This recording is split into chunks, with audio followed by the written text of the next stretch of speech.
ski qui glisse, c'est du plaisir automatique.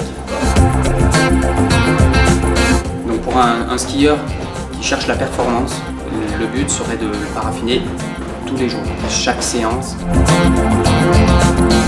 La personne un peu plus lambda pourra se permettre de l'utiliser et de le farter au bout de 2 ou 3 séances, mais il perdra un petit peu au niveau qualité de glisse.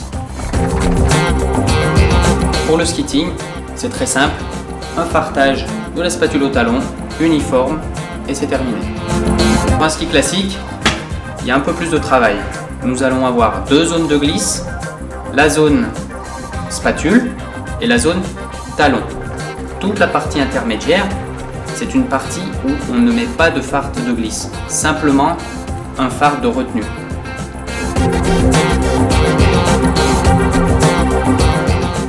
Lors du fartage, il faut toujours éviter en fait d'être en contact de la semelle du ski avec la semelle du fer. Si on utilise le fer directement sur la semelle du ski, on risque de brûler, qui va nuire à la glisse. Donc toujours gratter la paraffine tout au long de la zone de glisse et de venir après faire couler quelques gouttes et derrière de venir l'étendre. On n'aura jamais de contact semelle du fer, semelle du ski. Petite astuce serait d'enlever directement le fard de la rainure, ça évitera derrière d'avoir du mal à l'enlever une fois le fard froid.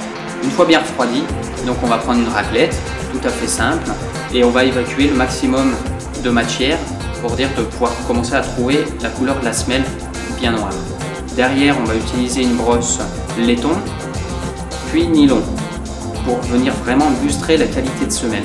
Plus la semelle sera brillante, meilleur sera le résultat sur neige.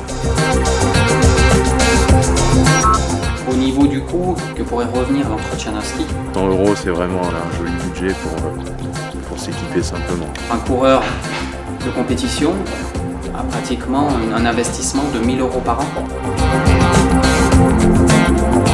Moi, ce que je conseille, c'est surtout d'avoir une paraffine froide qui soit entre 0 et moins 10 degrés. Et avec ça, globalement, les skis seront très bien entretenus pour toutes les conditions.